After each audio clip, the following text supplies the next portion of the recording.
Welcome to the Deep Dive. Today, we're getting into the story behind Elvis Presley's final resting place. It's a bit more complicated than you might think. It really is. There's this whole journey, actually, driven by some pretty intense events right after he passed. Exactly. We're looking at sources that explain why his remains were moved from the initial burial site to Graceland. So, it all started in August 1977. He was first buried next to his mother, Gladys, right, at Forest Hill Cemetery. Yeah, Forest Hill seemed like the logical, traditional choice at the time, a family plot.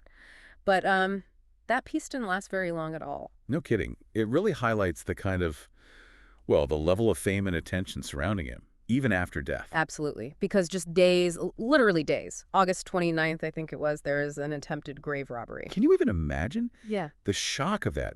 They made arrests, apparently, but the damage was done in terms of concern. Oh, completely. The immediate focus just shifted entirely to, how do we secure his remains? It was a massive security worry.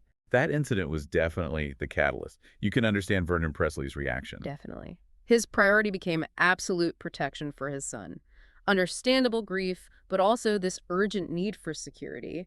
His first thought was Graceland itself. Right, and he initially thought big, didn't he? Like a purpose-built mausoleum right there on the grounds. He did. A grand idea, but then came the reality check. The cost. Exactly. The estimates were huge. We're talking hundreds of thousands of dollars back then. Vernon just couldn't justify it financially. It wasn't practical. So that led to Plan B. Plan B was looking at what was already there. The meditation garden at Graceland, it had been built back in, what, 65? Yeah, 1965. So it was an existing meaningful spot. They figured they could repurpose it, make it into a private family burial area. A much more feasible option, but turning your backyard into a cemetery isn't exactly straightforward legally. No, you've got zoning laws. Yeah. Graceland was zoned residential, so they actually had to go through a formal process. They did. They had to petition the Memphis Board of Adjustment, argue their case for why they needed this exception. Stressing the security aspects, the unique circumstances. Precisely. And thankfully for them, the board agreed. They approved it, officially designated the meditation garden as a private family cemetery. But only for family, right? I think they authorized 6 plots. That's right, strictly for family members. Okay, so the legal hurdles were cleared.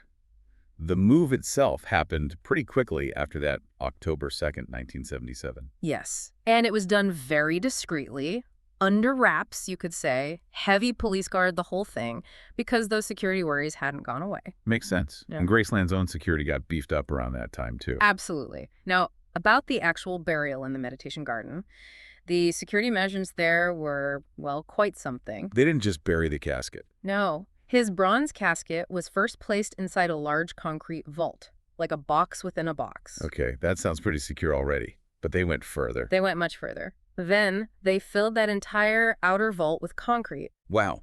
So the casket itself ended up completely encased in solid cement. Solid cement. The idea was to make it virtually impossible for anyone to ever tamper with it or attempt removal again. Real peace of mind for Vernon and the family. That's an incredible level of security. It really speaks volumes, doesn't it? It really does. It underscores just how intense his fame was and the lengths they felt they had to go to. You just don't hear about that kind of measure often. Almost never. So the meditation garden became the final spot, and others have joined him there since. Yes. Vernon himself was buried there in 1979.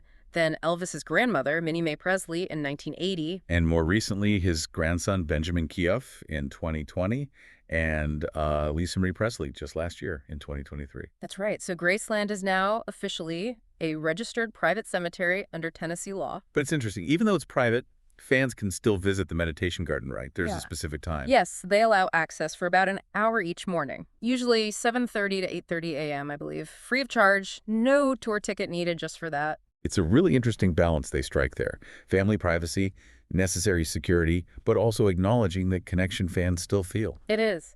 And you mentioned the cement encasement being rare. That detail alone highlights how unique this whole situation was. Definitely. And, the secrecy around the move back in 77, while totally understandable given the circumstances. It probably didn't help matters regarding conspiracy theories. Right.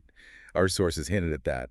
That element of the unknown, the secretive transfer, it likely fueled some of those persistent stories you still sometimes hear. It often does.